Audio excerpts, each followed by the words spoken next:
पहले हजारों की भीड़ ने जेल तोड़ी।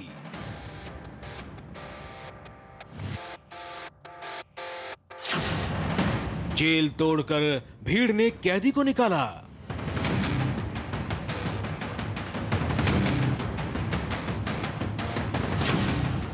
कपड़े उतारकर निकाली गई कैदी की परेड।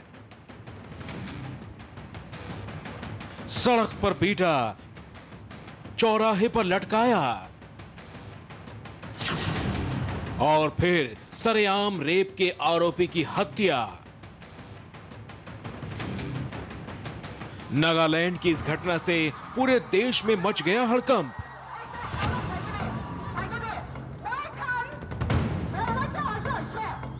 देश और दुनिया भर में उठ रहे हैं इस जघन्य हत्या पर सवाल।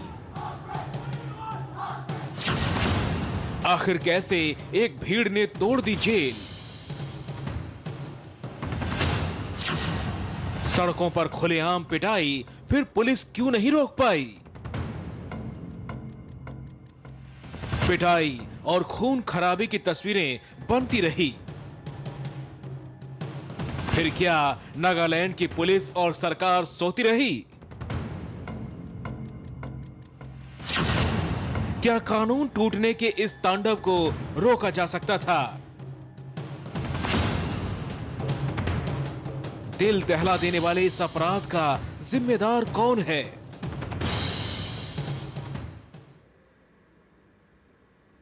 नागालैंड के दीमापुर में रेप के एक आरोपी को जेल से निकालकर भीड़ ने मौत के हवाले कर दिया। भीड़ के इस अंधे कानून पर सवाल उठ रहे हैं। जानकार भी भीड़ के इस अटैक को कानून के खिलाफ बता रहे हैं, लेकिन जो गुस्सा जनता में दिखा उसकी वजह क्या है? कैसे रेप जैसे गंभीर अपराध करने के बाद अपराधियों को जिस तरह सजा दे उतनी कम है? क्या यही इस गुस्से की वजह है? अब सवाल यह भी है कि बलात्कारियों को क्या सजा मिलनी चाहिए ताकि जनता इस तरह कानून अपने हाथ में ना ले, और इसी पर बड़ी बहस करने हम जा रहे हैं। दीमापुर की घटना के बाद उठ रहे बड़े सवालों पर हमारे साथ इस वक्त जुड़ गए हैं कुछ एक्सपर्ट्स। सामाजिक कार्यकर्ता आभा सिंह इस वक्त हमारे साथ हैं, साथ ही यूपी पुलिस के पूर्व डीजी विक्रम सिंह इस वक्त हमारे साथ हैं। आप दोनों ने हमें वक्त दिया, उसके लिए शुक्रिया। हम दीमापुर की घटना के बाद उठ रहे बड़े सवालों पर चर्चा करें उससे पहले सिलसिलेवार तरीके से बताते हैं कि आखिर पूरी घटना कैसे हुई। नागालैंड में दीमापुर के चौराहे की ये तस्वीरें आज सुबह की हैं। यहां शांति है, गाड़ियां चल रही हैं, चहलकदमी है। लेकिन सिर्फ 2 दिन पहले यहां जो कुछ हुआ उसने पूरे देश को हिला कर रख दिया। घटना गुरुवार शाम 4 बजे की है। हजारों की भीड़ ने रेप के आरोपी को दीमापुर सेंट्रल जेल से निकालकर मौत के घाट उतारने के लिए बाहर निकाला। भीड़ इस आरोपी शख्स को 7 किलोमीटर तक घसीटती गई। उसे रस्सियों से बांधा गया, खींचा गया, पीटा गया। भीड़ की पिटाई ऐसी थी कि रेप के आरोपी ने मौके पर ही दम तोड़ दिया। लेकिन भीड़ यही नहीं रुकी, बल्कि उसके शव को चौराहे पर लटका दिया। हम आपको ये बताएं कि इस वारदात को रोकने में नाकाम पुलिस ने क्या सफाई दी। पहले जानिए कि ये आरोपी कौन था। सैफुद्दीन असम के करीमगंज का रहने वाला था। इस पर एक आदिवासी छात्रा के साथ बलात्कार का आरोप था। बलात्कार की घटना 23 फरवरी को हुई। आरोप है कि आदिवासी छात्रा के साथ 2 बार रेप किया गया। उसके बाद आरोपी सैफुद्दीन को गिरफ्तार किया गया और तब से वो दीमापुर की सेंट्रल जेल में बंद था। सरेआम एक आरोपी को पहले जेल से तोड़कर निकाला गया, फिर उसकी हत्या कर दी गई। लेकिन पुलिस की अपनी दलील है। पुलिस का दावा है कि भीड़ का नेतृत्व कुछ छात्र कर रहे थे, जिसकी वजह से उन्होंने फायरिंग नहीं की। By resorting to firing by the policemen and then by firing tear gas, tear smoke, but then we could not contain the situations.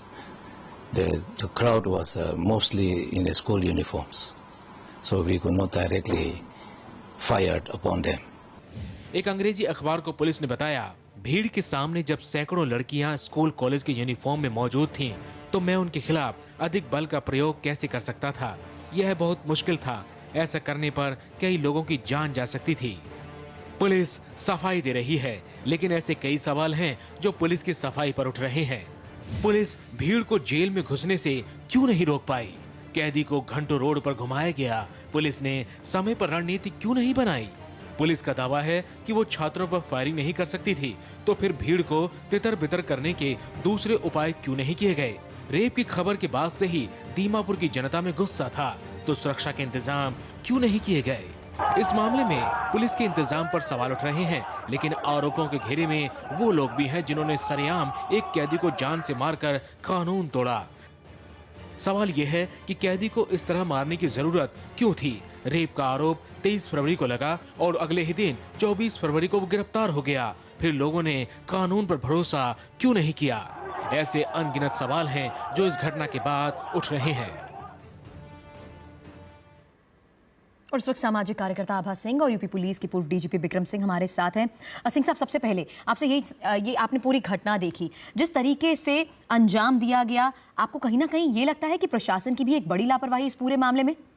इस पूरे प्रकरण में पुलिस और प्रशासन की पूरी लापरवाही है। पुलिस अधीक्षक या जो भी पुलिस के वहां पर चीफ हैं, उनका यह कहना कि पुलिस यूनिफॉर्म में बच्चे थे और बच्चियां थीं, इस कारण पुलिस केवल मूक दर्शक बनी रही, सर्वथा अमान्य है और कुतर्क है।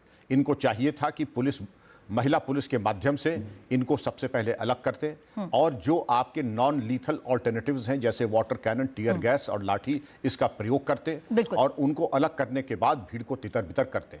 वरना उनका जो तर्क है कि ये बच्चे थे हमारी यूनिफॉर्म में, तो कहीं भी अगर हमारे यूनिफॉर्म में आ जाएंगे, क्या पुलिस हाथ पे हाथ धरी बैठी मुंह जो तर्क दिया गया, इसलिए मैंने प्रशासन को लेकर सबसे पहला सवाल पूछा। लेकिन आभा, आप हमारे साथ हैं, आपसे ये जरूर समझना चाहेंगे, एक कानूनी प्रक्रिया होती है, कानून के तहत हर आरोपी को सजा दी जाती है। इस तरीके से कार्रवाई करना, आम जनता का यूं सड़क पर उतर के इस तरह से इंसाफ के लिए एक आरोपी को सड़क पर घुमाना और उसे मौत के घाट उतार देना, कितना गलत है ये? ये सबसे पहले इंटेलिजेंस फेलियर है। अगर मालूम होता इतनी बड़ी भीड़ इकट्ठा हो रही तो पुलिस को सेक्शन 144 पहले ही लगा देना चाहिए था कि 5 से ज़्यादा लोग इकट्ठे ना हो सके। और ये इस तरह से जो मॉब लिंचिंग हुई है, सिर्फ ये रेप को लेके नहीं है। अगर आप ये देखिए तो ये एक बांग्लादेशी माइग्रेंट था और ये नागा लड़की थी, तो कुछ इसका पॉलिटिकल जो है पॉलिटिशियंस इसमें आ गए जो भीड़ को भड़का के जेल तोड़ा है। और कहीं ना कहीं इसमें जेल अथॉरिटीज़ ने भी एक्शन सही नहीं लिया है। और ये कहना कि सिर्फ रेप 15 दिन का मामला था और इसमें कि तुरंत लिंच कर देना सरासर गलत है। इन लोगों पे मर्डर का जो है चार्ज लगेगा। इस भीड़ पे जितने लोग थे उनके ऊपर पुलिस को एफआईआर करनी चाहिए, क्योंकि इस तरह से कानून को हाथ में लेना देश में अराजकता फैलाने का है। और ये कहना कि चूंकि क्राइम हो रहा है, रेप हो रहा है और केस कोर्ट में देर तक चल रहे हैं, इसका ये कोई मतलब नहीं है कि आप उसमें हियरिंग नहीं होने दीजिए। अजमल कसब को फांसी हुई, लेकिन ड्यू प्रोसेस ऑफ लॉ के बाद। भारत आज डेमोक्रेसी इसलिए बना हुआ है क्योंकि हम ड्यू प्रोसेस ऑफ लॉ को रिस्पेक्ट करते हैं, और ये सरासर गलत है जो आज दीमापुर में हुआ है। सिंह साहब, जो इन्होंने किया उसे हम सही नहीं ठहरा रहे, उसे पूरी तरह से हम जायज नहीं मान रहे, लेकिन रेप के खिलाफ लोगों का गुस्सा ये हर बार देखने को मिलता है। क्या आपको लगता है क्योंकि इस तरह के कानूनी मामलों की प्रक्रिया इतनी बड़ी होती है कि लोगों का सब्र भी टूट जाता है? एक संवेदनशील सरकार को जन आक्रोश के प्रति संवेदनशील होना चाहिए, लेकिन अगर सरकार वो संवेदनशीलता का स्तर नहीं दिखा रही है तो जनता को भी ये अधिकार नहीं है कि किसी को पकड़ करके सरेआम कपड़े उतारे और उसको फांसी पे चढ़ाए या उसकी हत्या कर दे। यहाँ पर सरकार को संवेदनशीलता को दृष्टिगत रखते हुए, जैसा कि आभा जी ने कहा कि इलीगल माइग्रेशन, नंबर 2 रेप में फास्ट ट्रैक कोर्ट के आधार पर त्वरित कार्रवाई, अगर ये नहीं हो रहा है तो जनता में आक्रोश स्वाभाविक है। और ये सरकार की कमी है कि वो स्तर जो संवेदनशीलता का होना चाहिए था वो दिखाई नहीं पड़ रहा है। और हो सकता है जन आक्रोश का कारण यही कारण ही रहा है जिसके कारण ये जन समूह तैयार हुआ। शरारती तत्वों ने जन समूह को एकत्रित किया और फिर जन समूह के द्वारा ये कृत्य किया गया। जी, ये कहीं ना कहीं कहना भी सही है कि ये सब कुछ प्री प्लान था। निसंदेह ये प्री प्लान था, क्योंकि ये अकस्मात नहीं होता है। इसमें प्लानिंग, एक्सिक्यूशन, इकट्ठा होना, ये पूरी प्रक्रिया में काफी समय लगता है। और पुलिस और प्रशासन को अगर ये पूरी तरह से अनभिज्ञ थे तो इंटेलिजेंस का फेलियर, इनकी प्लानिंग और इनके द्वारा आपके जो स्टैंडर्ड ऑपरेटिंग प्रोसीजर्स थे उसकी जानकारी का अभाव पूरी तरीके से इनकी लचर पुलिस व्यवस्था में दिखाई पड़ रहा है। ये पूरे तरह से एक मूक दर्शक बन करके बने रहे। इन्होंने किसी भी स्टेज पर इकट्ठा होने से लेकर के एक्सिक्यूशन तक हस्तक्षेप नहीं किया, न ये सक्षम थे हस्तक्षेप करने में। जी, चलिए, हमारे साथ इस वक्त मनोचिकित्सक डॉक्टर जयंती दत्ता भी हमारे साथ जुड़ चुकी हैं। हम उनसे भी आखिर इस बारे में बात करेंगे, इस बड़ी बहस में आगे चर्चा को बढ़ाएंगे कि आखिर क्यों लोगों ने कानून को अपने हाथ में लिया। इस बारे में हम चर्चा को आगे। Welcome back. हम बात कर रहे हैं दीमापुर में रेप की आरोपी की सरेआम हत्या की घटना ने कई बड़े सवाल खड़े कर दिए हैं और सवाल यह है कि देश की जनता में बलात्कारियों के लिए इस गुस्से की वजह क्या है। इस वक्त हमारे साथ जयंती दत्ता जुड़ चुकी हैं। जयंती जी, एक बड़ा सवाल यही है कि क्या वाकई लोगों का कानून के ऊपर भरोसा नहीं है, जो लोगों ने इस तरह से आरोपी को सड़क पर घसीटा, कानून को अपने हाथ में लिया? बिल्कुल सही कह रही हैं। देखिए, लिंचिंग तब होती है जब आप बिल्कुल भरोसा खो देते हो, आपको लगता है कानून मेरे हाथ में आ जाए तो मैं ये कर दूं, and it's a mentality of the mob. ये एक इंडिविजुअल इंसान की मेंटालिटी नहीं होती है। क्राउड की एक अलग साइकी होती है, मॉब की एक अलग साइकी होती है। वो ये नहीं सोच पाता अलग से कि क्या अन्याय है, क्या न्याय है। और रेप से जुड़ी हुई इतनी घटनाएं जब आपको रोज आए दिन आप पढ़ते हो और एक झुंझला सी आपकी क्यूमुलेटिव एनर्जी की तरह आप पनपती रहती है अंदर ही अंदर कि आज भी नहीं मिला कोई भी जजमेंट, आज भी नहीं हुआ कोई न्याय। तो वो जो एक नेगेटिविटी आपके अंदर पनपने लगती है, वो जो भड़ास के तरह वो सामने आने के लिए तैयार होती है। आप देखिए, मॉब के साथ ऐसा होता है, मॉब की साइकी ये होती है कि एक ने बोल दिया तो सारे उसी तरह करने लगते हैं। लेकिन जिसका जिक्र हम कर रहे हैं वहां पे कई खामियां हैं। एक तो आप प्रोटेक्शन विक्टिम को नहीं दे सके, बिल्कुल। दूसरा, प्रोटेक्शन आप जो आरोपी है उसे भी नहीं दे सके।